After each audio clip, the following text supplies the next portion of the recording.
Hi friends, எல்லாம் நல்லா இருக்கிறீங்களா?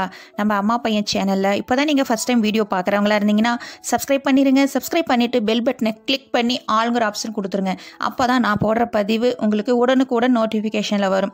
அப்படி நோட்டிஃபிகேஷனில் வந்த உடனே அந்த பதிவை பார்த்து அதனோட முழு பலனையும் பயனையும் நீங்கள் அடையணும். அதுதாங்க என்னோட விருப்பம். ஓகே ஃப்ரெண்ட்ஸ், இன்றைக்கி நம்ம பார்க்க போகிற பதிவுங்க ரொம்ப முக்கியமான பதிவு.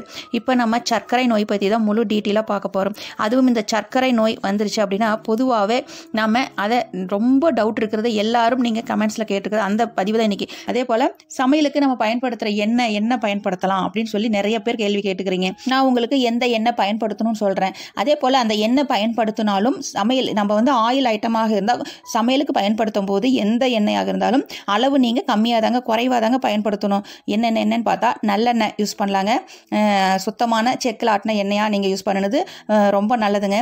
அதே போல் சூரியகாந்தி எண்ணெய், அப்புறம் ஆப்ஷனில் இந்த அரிசி தவிட்டு எண்ணெய்ன்னு கிடைக்குதுங்க. இது போல் எண்ணெயெல்லாம் நீங்கள் தாராளமாக பயன்படுத்தலாம். ஆனால் நீங்கள் அளவோடு தான் பயன்படுத்தணும். இது போல் நீங்கள் பயன்படுத்தி சாப்பிட்டு பாருங்கள். உடம்பு நம்ம 100 ஆண்டுகள் சர்க்கரை நோய் 10 வருடங்கள் 15 வருடங்கள் ஆனவர்களாக இருந்தாலும் சரி, உங்களுக்கு அதனோட சர்க்கரையோடைய இதே இல்லாத நீங்கள் நல்லபடியாக வாழலாம். அதே போல் இதோட நீங்கள் என்ன பண்ணுறீங்கன்னா, நீங்கள் 3 வேளை மாத்திரை எடுத்துக்கிறவங்களாக இருந்தாலும் சரி, மாத்திரையை கண்டினியூஸாக எடுத்துக்கோங்க. அதே போல் இன்சுலின் போடுறவங்களாக இருந்தாலும் சரி, இன்சுலினை கரெக்டாக போட்டுக்கணும். அதை மறந்துடாதீங்க. சாப்பிட்ற ஆகாரத்தோடு அதுவும் கரெக்டாக மெயின்டைன் பண்ணிட்டு வந்துடணும். எப்போவுமே நம்ம ஆகாரம் எடுத்துக்கும் போது நீங்கள் கரெக்டாக மாத்திரையும் சாப்பிட்டுக்கிட்டு ஆகாரமும் இது போல் எடுத்துக்கிட்டு சுகர் டெஸ்ட் பண்ணி பாருங்கள். சுகரோட அளவு கரெக்டாக இருக்கும். அதே போல் ஏதோ ஒரு ஃபங்க்ஷன் இது போல் இதெல்லாம் போயிட்டு வந்தீங்கன்னா அப்பவும் அதுக்குண்டான அளவுக்கு கரெக்டாக உடற்பயிற்சி மேற்கொண்டுக்கோங்க.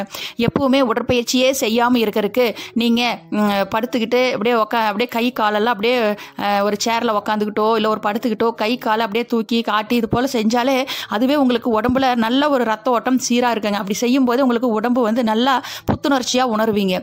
அது போல் விஷயங்களை கடைப்பிடிங்க. சேரில் உட்காந்துருக்கும் போது கூட கையை அப்படியே உட்காந்துக்கிட்டே அப்படியே கையை சுற்றுறது, காலை அப்படியே தூக்கி அப்படியே கொஞ்சம் ஆட்டி இப்படி ஃப்ரெஷ்அப் செஞ்சுட்டே இருக்கும்போது ரத்த ஓட்டம் சீராக இருக்கும். எந்திரிச்சோடனே நீங்கள் நல்லா நார்மலாக நடக்கலாம். அந்த ரத்த ஓட்டம் அப்படியே நீங்கள் உட்காந்தது சோபாவில் உட்காந்துருக்கும் போது உட்காந்த போல இருக்கும்போது ரொம்ப நேரம் உட்காந்துட்டு எந்திரிச்சிங்கன்னா உங்களால் நடக்கவே முடியாது.